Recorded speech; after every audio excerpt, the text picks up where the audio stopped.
시편 139편 13절로 14절입니다.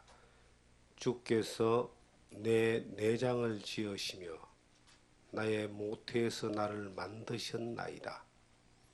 내가 주께 감사하오면 나를 지으심이 심히 기묘하심이라. 주께서 하시는 일이 기이함을 내 영혼이 잘 아나이다. 아멘. 나를 지으신 하나님이라는 제목으로 시편 139편 13절에서 14절의 말씀을 통해서 우리에게 주시는 하나님의 은혜를 함께 나누겠습니다. 사람이 어디서 왔는가에 대하여 인류는 항상 물음을 던졌습니다. 종교적으로 이걸 해결하려고 하다 보니까 답이 없으니까 여러 가지 신화를 만들어내어서 그것을 사실인 양 사람들에게 전하고 가르쳤습니다. 과학자들은 이것을 해결하려고 고민하다가 결국은 진화론이라고 하는 그러한 말도 안 되는 거짓 학문을 가지고 정립을 해서 많은 사람들을 속이고 있습니다. 사람이 어디서 왔는가 하는 하나님이 사람을 흙으로 만드시고 그 코에 생기를 불어넣으셔서 생명이 되게 하셨다는 창세기 2장의 말씀을 통해서 하나님이 사람을 만드심에 대하여 창조하심에 대하여 증거하고 있고, 지금 21세기 최첨단 이 과학의 발전 가운데 사람의 그 어디서 왔는가에 대한 해답이 흙에서 육신이 왔다는 것과, 또한 이 세상 모든 생물 가운데 존재하지 않는 하나님의 형상을 담은 영이 사람에게 있는, 사람이 영적인 존재라는 그 사실에 대해서 우리는 여러 가지 증거들을 통해서 하나님이 우리를 창조하시고 만드셨다는 것에 대하여 증언하고 있고, 또한 믿고 있고, 그렇게 또한 살아가고 있습니다. 저도 누군가에 의해서, 내 부모에 의해서 태어났고, 또 내 부모도 그 부모에 의해서 태어났을 텐데, 그것이 그냥 사람이 살다 보니까, 결혼하다 보니까 자녀가 생기고, 자녀가 생기다 보니까 이렇게 또 자라게 하고, 자라다 보니까 그 자녀가 또 결혼해서 자녀를 놓고, 이것이 그렇게 이제 자연의 흐름 가운데 되는구나 이렇게 생각하고 많은 사람들이 살고 있지만, 제가 이제 결혼해서 자녀를 둘을 낳았는데 그때는 잘 몰랐습니다. 그 자녀가 그냥 이제 결혼해서, 남녀가 결혼해서 살면은 또 하나님이 복을 주셔서 이세를, 자녀를 또 낳게 하고, 또 낳은 자녀를 그렇게 시간이 지나면 자라고 성장하고 그렇게 이제 되는 줄로만 알았는데, 저의 그 자녀가 또 결혼을 해서 이제 또 자녀를 낳았습니다. 손녀를 낳았습니다.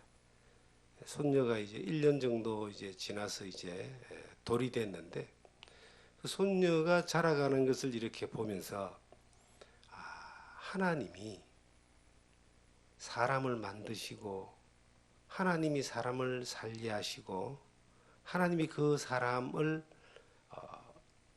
붙드시고 인도하신다는 것에 대하여 좀 더 피부적으로, 느낌적으로 와닿는, 그로 인하여 좀 하나님이 아니면은 우리가 이런 복을 누릴 수도 없고, 또 하나님이 아니면 그 생명이 온전하게 성장할 수도 없고, 또 하나님이 아니시면, 도우심이 아니시면 그 태어난 생명이 또 하나님의 그 복을 누리지도 못한다 하는 이런 것들에 대하여 좀 더 피부로 간절하게 느껴지는 것 같아요.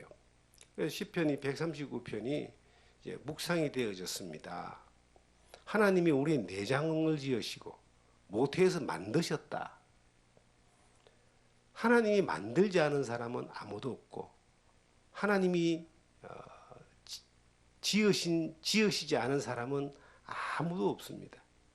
이 세상에 태어나는 모든 사람도 하나님이 허락하셔서 태어나게 하시는데, 그 하나님을 알고 사느냐 모르고 사느냐가 그 인생의 승패를 좌우하는 것이고, 그 하나님의 뜻을 또한 발견하고 믿음으로 발견하고 사느냐, 아니면 그냥 밥만 먹고 땅의 것만 쫓아가며 사느냐에 따라서 그 삶의 질은 완전히 다르게 됩니다.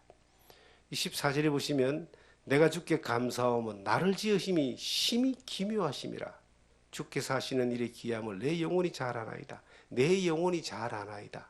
저는 이 말씀에 굉장히 감동을 받습니다. 왜냐하면 제가 하나님이 나를 지으신 것에 대하여 그 기묘하심에 대하여, 옛날 성경에는 신묘막측하시다 이렇게 기록되어 있어요. 신기하고 놀랍고 기이하고 측량할 수 없는 그러한 깊이에 신비가 들어있는 것이 신묘막측하심인데, 이 기묘하심이다라고 한 이것을 보면서 이전에는 제가 잘 몰랐습니다.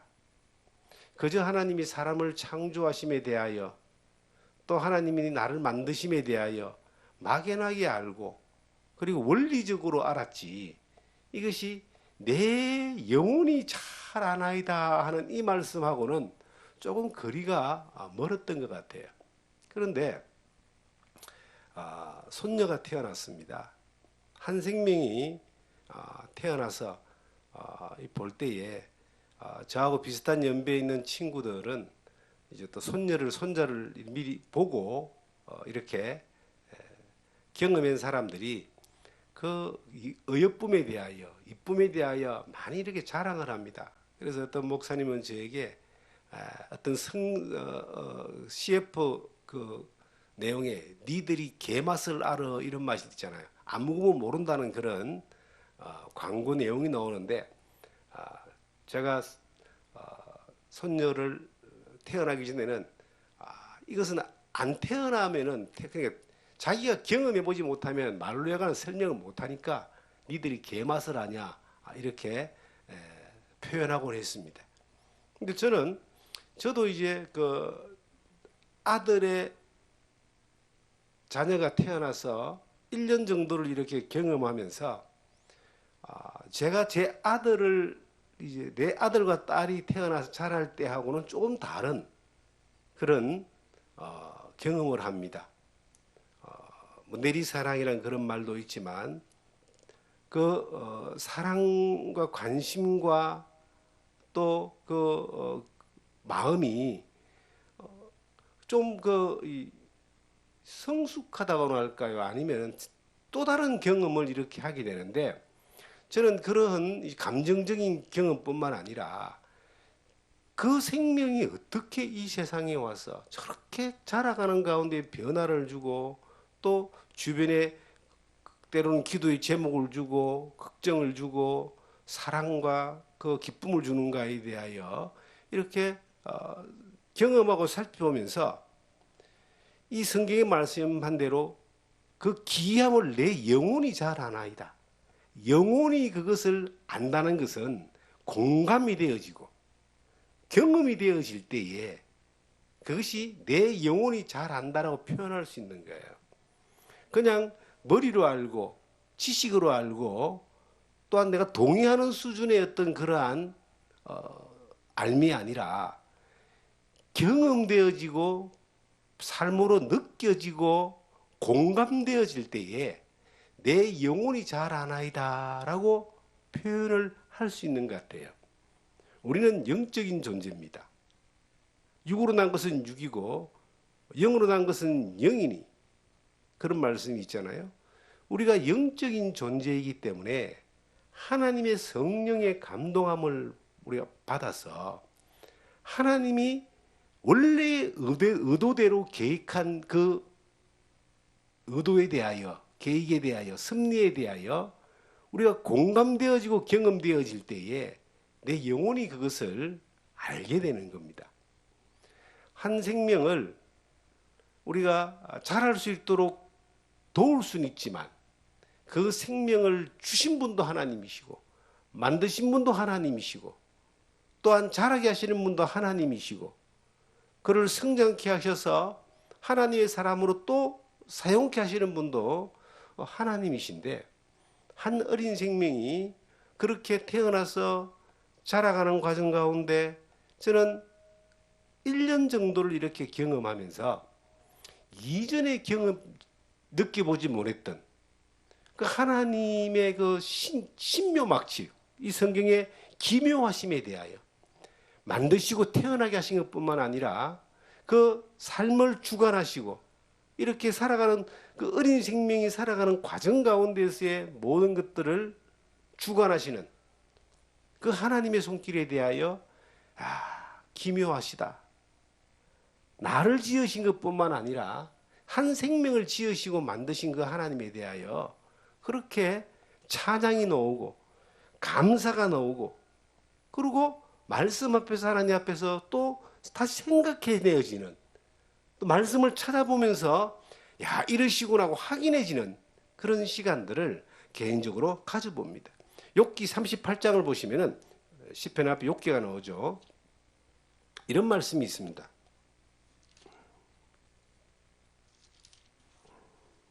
38장 36절을 보시면은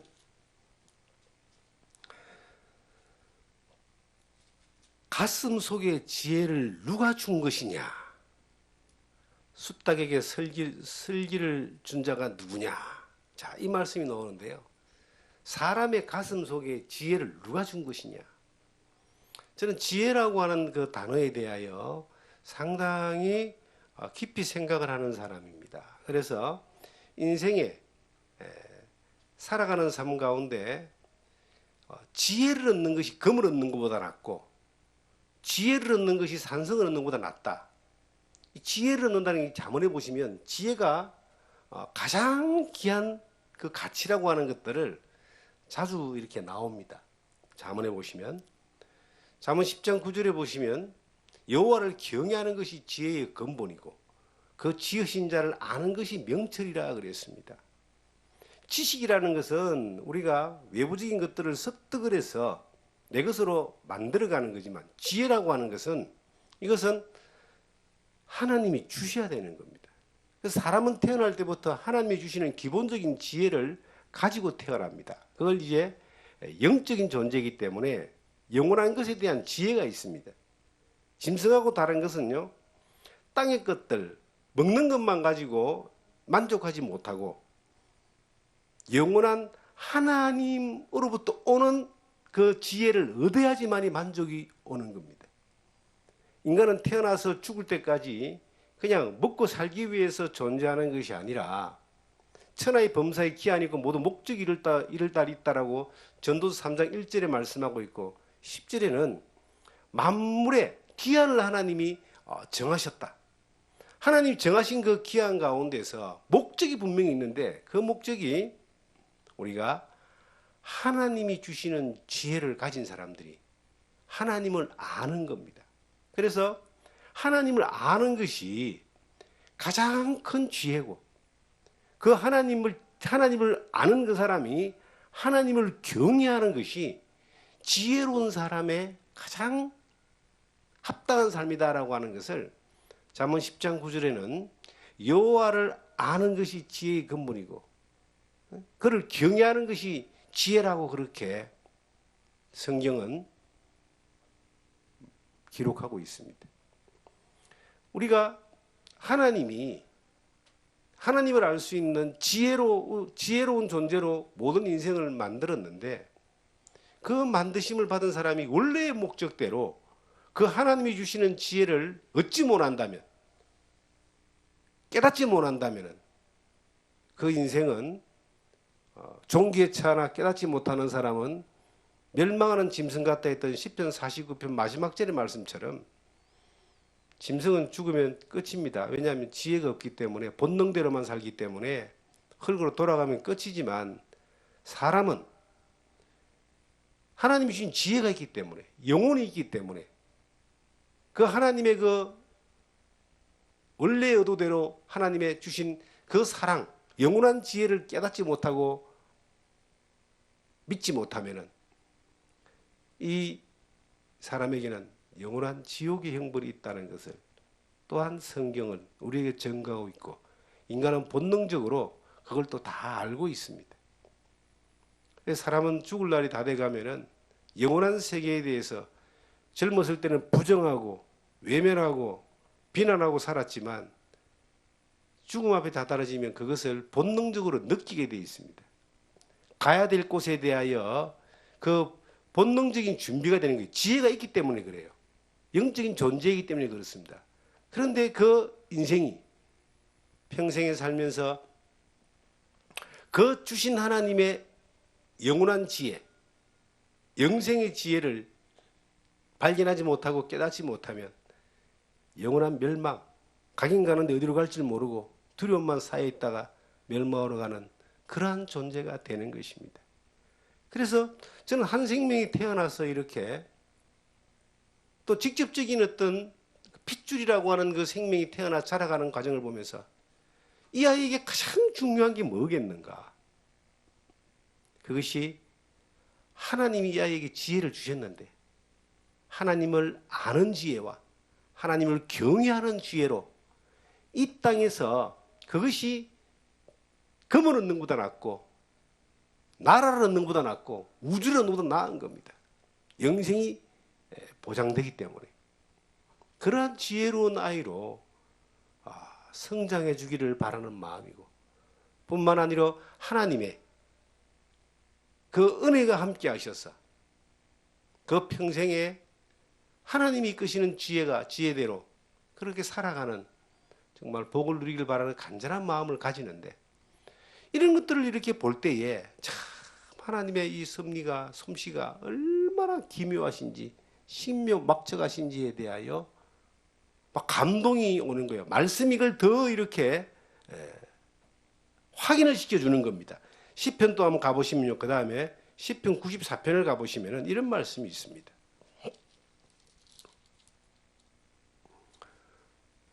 8절 9절을 보시면요.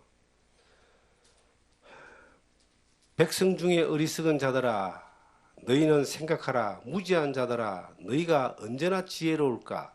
길을 지으신 이가 듣지 아니하시랴. 눈을 만드신 이가 보지 아니하시랴. 여기 보니까 사람의 길을 지으시고 사람의 눈을 지으신 분이 우리를 보고 듣고 있다. 이 눈 하나가 귀 하나가 저절로 된 것처럼 생각하잖아요. 하나님이 우리를 만드셨는데 우리가 그 하나님을 할 때에 어리석은 자가 안 되어서 이 귀를 가지고 하나님의 말씀을 듣고 이 입을 가지고 하나님을 찬양하고 하나님의 말씀을 전하는 그러한 삶을 살아가는 지혜로운 사람이 되는 겁니다.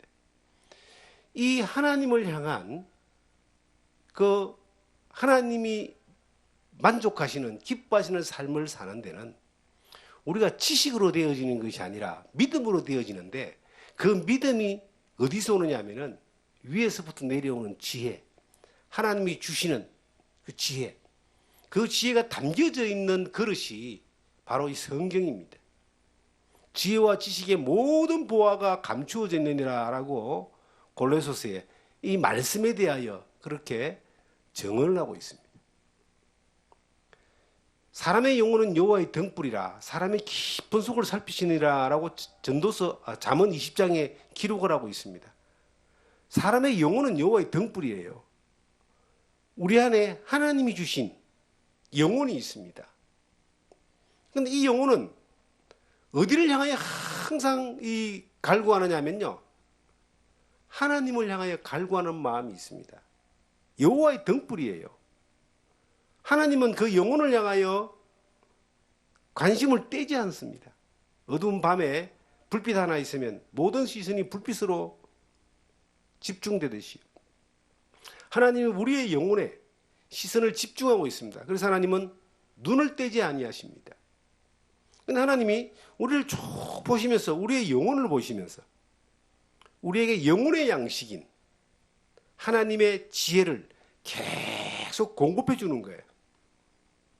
그래서 하나님이 지으심을 받은 사람은 하나님 안에 영이 거듭난 사람은, 하나님과 영이 연결되어지는 사람은, 진정 위로난 지혜로 뚫려있는 이 사람들은 하나님이 공급하시는 것들을 평생에 누리며 살아가는데, 우리를 우리보다 더 잘하시는 분이 하나님이세요. 우리가 우리 몸을 가지고 있지만 우리의 뇌 구조를 알 수 있습니까? 아니면 우리의 심장의 구조를 알 수 있습니까? 의학적으로 뭐 이야기를 해도 그건 의학적인 보이는 것뿐이고, 그 영적인 것, 생명적인 것은 하나님만이 아시고 아직도 풀어지지 않은, 인생이 풀지 못하는, 과학이 풀지 못하는 숙제로 아직도 그대로 남겨 있고 앞으로도 그럴 겁니다. 그런데 그 하나님께서 우리의 이 영혼을 하나님이 보시는 등불이자 세상에 하나님을 알리는 등불로 우리를 보시기 때문에 여기에 계속 그 하나님이 위로부터 내려오는 지혜라고 하는 이 지혜를 계속 공급해 줍니다. 그래서 성경은 우리에게 말합니다. 위의 것을 찾아라. 위의 것을 생각하라. 이 등불을 가지고 위를 향하여 쳐다보면은 이 등불이 꺼지지 않도록 끊임없는 이 생명력을 하나님의 지혜로 우리에게 늘 공급해 줍니다. 이 세상을 살아가면서 땅의 것에 계속 주목하며 삽니다. 이 땅에서 즐기는 거, 땅에서 가지는 거, 땅에서 누리는 거, 땅에서 노는 거, 땅에서 죄 짓는 거, 이런 것들에 사람들이 관심이 있기 때문에 위로 등불을, 예수를 믿는 사람들도 등불을 위로 비추지 않고 계속 땅으로 비추기 때문에요.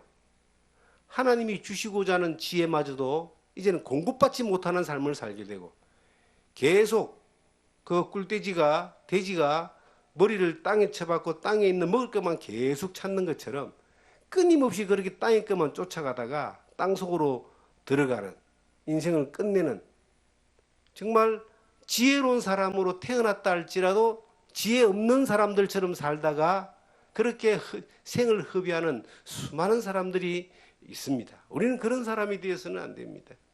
비록 땅에서 조금 부족하게 살고 불편하게 살고 좀 모질하게 살고 조금 힘들게 산다 할지라도 위에서부터 내려오는 하나님의 지혜가 끊임없이 공급되어지면은 이 어떤 환경도 이겨낼 수 있는 것뿐만 아니라 그 환경 가운데 너희는 세상의 빛이라고 했던 말씀처럼 그 산 위에 있는 그 빛처럼 세상을 비추어 줄 수 있는 그러한 역할을 하게 되고, 또 하나님이 끊임없이 신묘막측하게 기묘하게 우리를 살리시고 입히시고 먹이시고 이끄시고 사용하시고 우리를 품에 안아주시는 이러한 엄청난 은혜들을 누리면서 평생을 살 수 있는 겁니다. 이 세상의 것들은 잠깐 지나갑니다. 세월이 얼마나 빠른지에 대하여 우리는 느낄 겁니다. 본인이 경험해봐야 알죠. 자기가 세월을 살아가면서 나이를 먹어가면서 이게 얼마나 빠른가 말로만 듣던가 하고 내가 경험하는가 하고 느끼는 어떤 그런 온도의 차이가 다릅니다. 우리는 세월이 빠른 것에 대하여 압니다.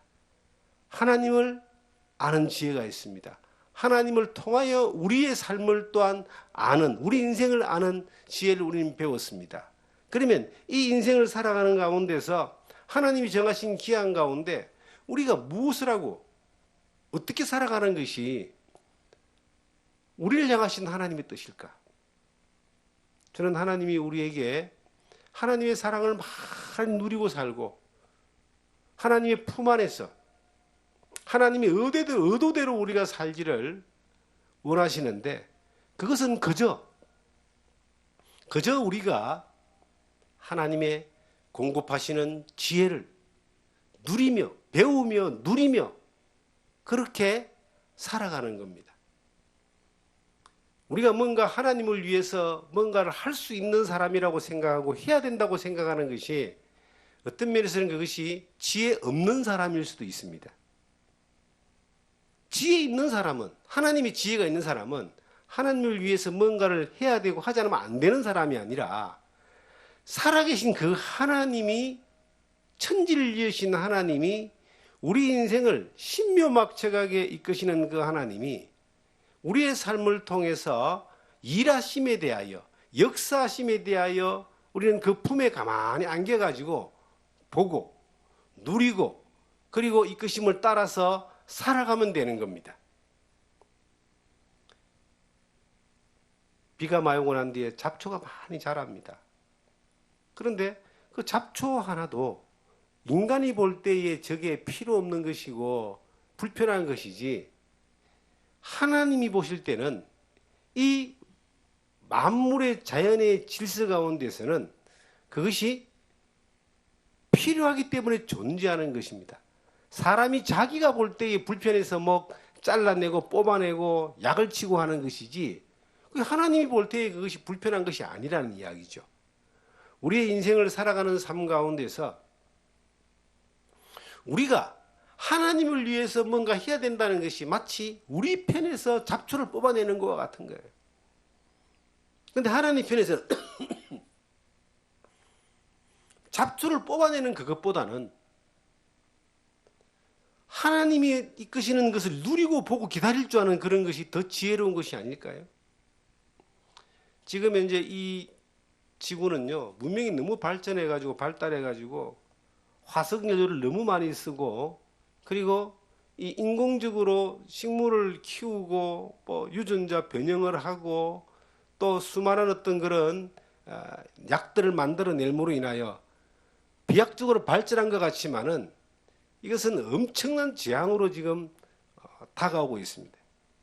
가장 큰 것이 기후변화로 인하여 지구의 온도가 상승해서 엘니뇨 현상과 같은 바닷물의 온도가 상승함으로 인해서 엄청난 기후변화가 지금 일어나고 있고, 곳곳에 홍수 아니면은 뭐 큰 이 가뭄 이런 것들로 인하여 식량 위기에 처해가 있습니다. 그리고 먹는 많은 것들이 이 농약이나 유전자 변형으로 인하여 새로운 이 병들을 막 만들어내고, 그리고 자꾸 자연 질서를 파괴하는 것 때문에, 인간의 힘으로 뭔가를 자꾸 만들려고 하기 때문에 이 코로나 바이러스와 같은 그러한 인간이 정말 엄청난 재앙으로 전 세계가 벌벌 떨게 하는 이러한 그 감염병이 번지고 있는 이러한 사항들을 보면서 이것이 자연 질서를 도전한 것에 대한 대가를 지불하는 것이라고 과학자들은 그렇게 설명하고 있습니다. 그런데 우리가 한번 생각해 봅시다. 우리가 하고자 하는 이것이, 우리가 뭔가 하나님을 위해서 해야 된다는 이것이 하나님의 원로의 의도가 아닌 우리 편에서 뭔가 더 나은 것들을 추구하는 것으로 가다 보면은 도리어 시간이 지나고 난 뒤에 더 많은 불편함과 어려움과 재앙으로 부딪힐 수가 있다는 겁니다. 자기의 어떤 그 힘 때문에, 노력 때문에. 그런데 하나님의 이끄심 가운데 우리가 가면은 역사를 하나님이 주관하십니다. 기묘하게 주관하십니다. 교회 역사 누가 주관합니까? 하나님이 주관하십니다. 복음 역사 누가 주관하십니까? 하나님이 주관하십니다. 우리 인생을 누가 주관하십니까? 하나님이 주관하십니다.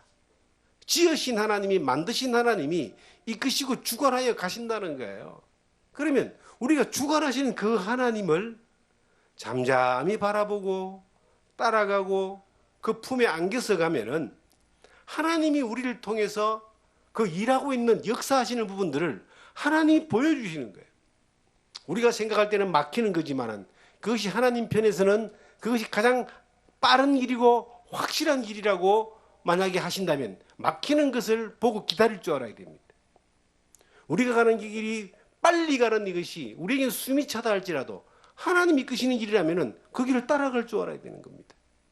그래서 하나님 우리에게 뭘 요구하느냐 하면은 좀 지혜로운 백성이 되라.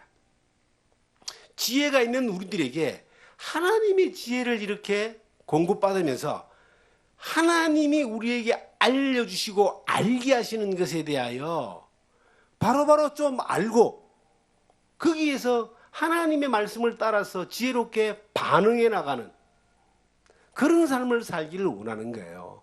하나님은 사랑이십니다. 성경 요한일서를 한번 보시면은 우리가 너무나 잘 아는 말씀이 있잖아요. 하나님 요한일서 4장을 보시면은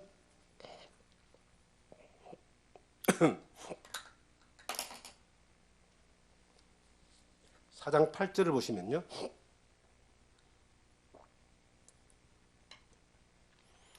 사랑하지 아니하는 자는 하나님을 알지 못하나니 이는 하나님은 사랑이시니라. 10절에 사랑은 여기 있으니 우리가 하나님을 사랑한 것이 아니요 하나님 우리를 사랑하사 우리 죄를 속하기 위하여 화목제물로 그의 아들을 보내셨습니다.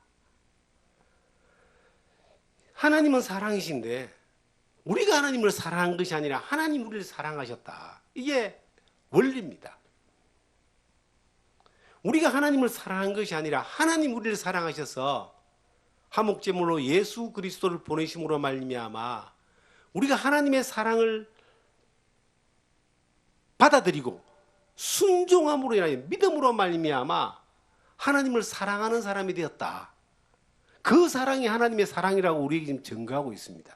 그러면 우리가 하나님을 사랑하기 위해서 하나님을 위해서 뭔가를 하는 것이 그것이 하나님을 사랑하는 그러한 방법이 아니라 그 하나님이 우리를 사랑하신 것을 계속 믿음으로 따라가는 그것이 하나님의 사랑을 받은 사람이 하나님을 사랑하는 방법이라고 하는 겁니다.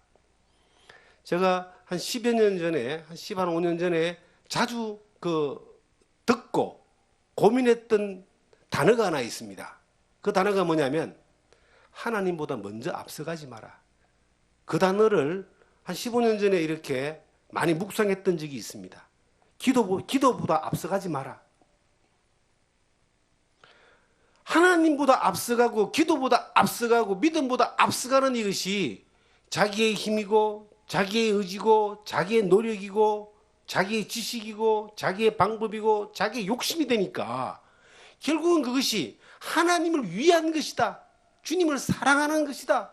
복음 때문이다라고 하면서 그렇게 막 스스로를 다잡으면서 갔던 그것이 시간이 지나고 난 뒤에 얼마나 많은 대가를 지불해야 되었는가에 대하여 저는 경험했습니다.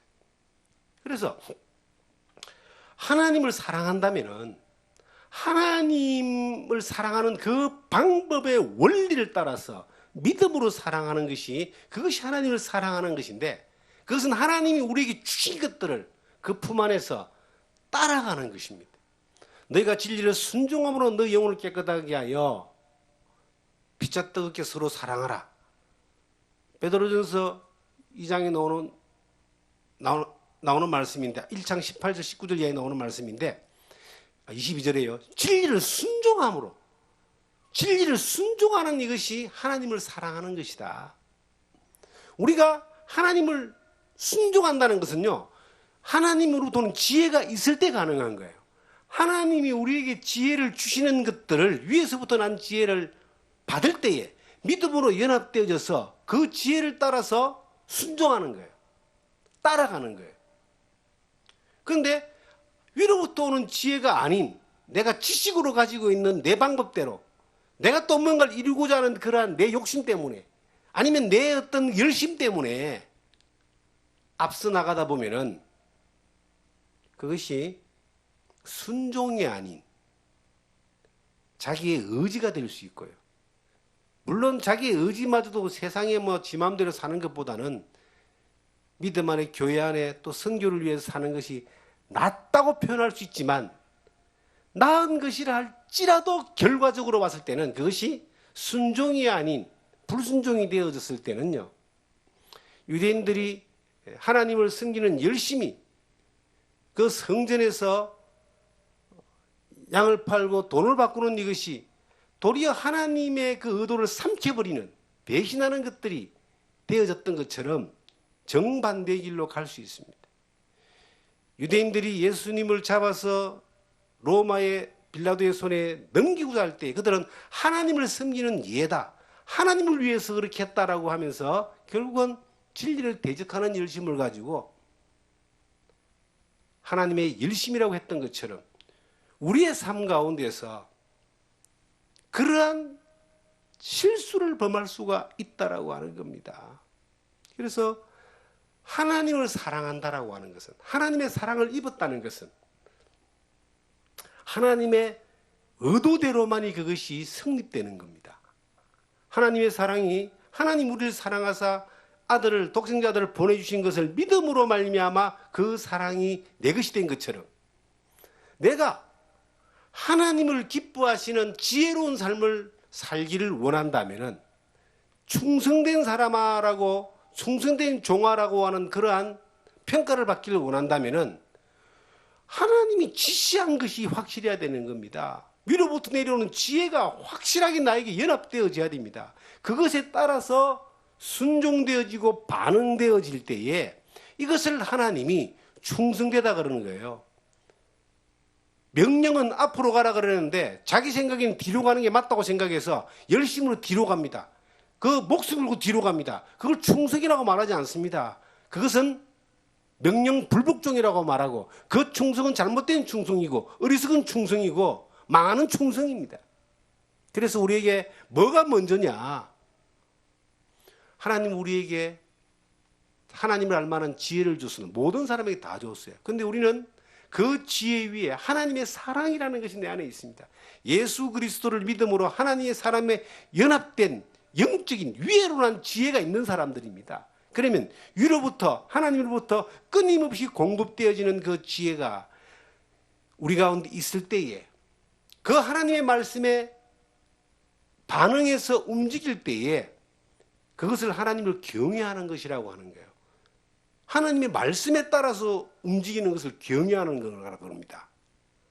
그리고 하나님을 기뻐하는 일을 발견하고 그렇게 말씀에 따라 선택해 가는 이것이 하나님을 아는 삶이라고 하는 거예요. 그 사랑이 우리 가운데 많이 부원받아져 가지고 그 사랑에 따라서 우리가 늘 반응할 때에 하나님이 멈춰라 그러면 멈추는 겁니다. 하나님이 쉬어라면 쉬는 겁니다. 하나님이 앉으라면 앉는 거예요. 하나님이 가라면 가는 겁니다. 그 지혜가 늘 위로서부터 난 지혜가 우리 가운데 늘 있을 때 우리의 삶이 하나님의 의도대로 살아가는, 하나님 기쁨이 되는 삶이 되는 겁니다. 로마서 5장을 보시면 이런 말씀이 기록되어 있어요. 로마서 5장입니다.